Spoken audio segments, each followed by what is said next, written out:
Ang tsokolate ay para sa tao at sa tao lamang. May ipapakita kami sa inyo na medyo kadire. Kung hindi pa kayo kumakain o hindi malakas ang loob nyo, i-click nyo na lang ang back button.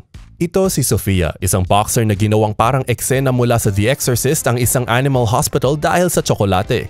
Nagsimula ang problema ni Sofia noong Pasko nung siya at isa pang aso ay nilamon ng mga lagpas 1 kilong regalong tsokolate na nasa ilalim ng Christmas tree ni Daisy Roja.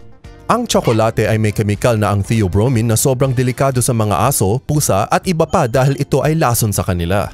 Maaaring mamatay ang mga aso dahil dito. Bukod sa pagsusuka, sila rin ay magkakadiarrhea at seizures. Kapag mas maitim ang tsokolate, ito ay mas maraming theobromine. 100 mg lang nito per kilo ng timbang ng aso ay nakamamatay.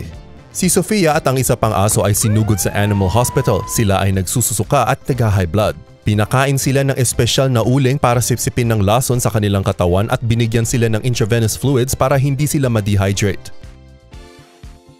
Kinalat ng animal hospital ang litrato ng sumusukang aso sa social media para turuan ng mga pet owners na matigas ang ulo.